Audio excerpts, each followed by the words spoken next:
What up, though? You already know how I go. Make sure you smash like, subscribe, comment. I don't care what you comment as long as you comment you did. I just wanted to read this to y'all. Ain't no editing this video, nothing. Just don't chop it up because I've been seeing a lot of rumors about David Barksdale being a snitch. David Barksdale is one of the founders of the not Black Peace Stone, but Black Disciples. That's who King Von, when he be like grandson, or he say on King Dave. You know how the old block guys do it. This is the guy that was the Black Disciple, BD, the Three Crowns, so on and so forth. So let's just read this, and I'm gonna leave it up to y'all. I say that he's not, but who knows?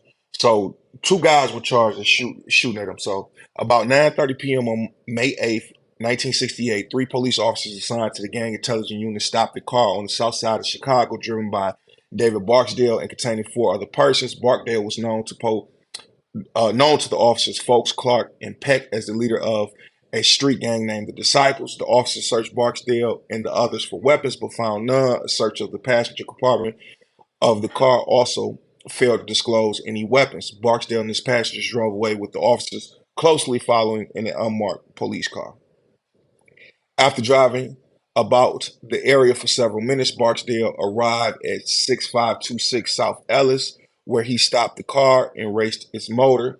Shouts were heard and then gunfire erupted. The police, who had stopped several car lengths behind Barksdale, exited the vehicle and arrested Bailey and McChristian, both of whom were members of a rival street gang called the Black Stone Rangers. The police recovered 45 caliber and a 25 caliber automatic pistols and a 22 caliber sawed-off carbine, and it was strapped up.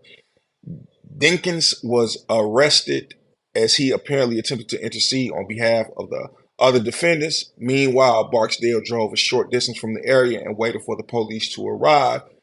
All then went to the police station. In summary, Officer Folks and Clark testified that as they stopped behind Barksdale's car at the Ellis Avenue location, someone shouted these and then Black Pea Stones, whereupon numerous individuals began to shoot from both sides of the street. As Barksdale drove off, Bailey ran from the curb into the street and fired several shots toward the car. Folks and Clark fired several shots at Bailey, who momentarily ducked behind the car.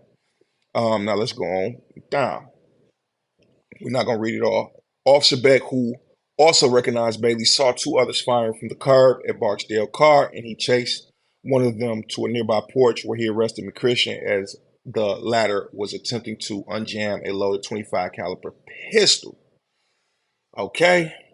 Uh, when the defendants were transported to the police station, they saw Barksdale. Peck testified that at this juncture, Bailey remarked to Barksdale, "We didn't get you this time." McChristian, who was chuckling, responded, "We will get him next time." That sounds kind of movie-ish to me. I don't know if I believe that. David Barksdale was called by the state, but after he refused to testify, he was granted immunity and made a court's witness. He corroborated much of the testimony concerning the officer's initial stop in search of his vehicle. Barksdale knew the police were following and that he was playing with them as he drove into Ranger territory. He stopped the car for several seconds at the Ellis Avenue location, and during his brief time, he heard someone shout "D's," and then several shots were fired from both sides of the street, which caused him to drive quickly from the area. He claimed that one of the bullets struck the back of his car. Barksdale denied seeing Bailey at the time of the shooting, and although admitted he saw McChristian sitting on the porch, he did not see the lad or later with a gun, nor did he see anyone firing at his car. When Barksdale arrived at the police station after the shooting, he saw the defendants and Dinkins, but he claimed they did not say anything to him, although McChristian laughed. Thereupon the state elicited from Barksdale that the fact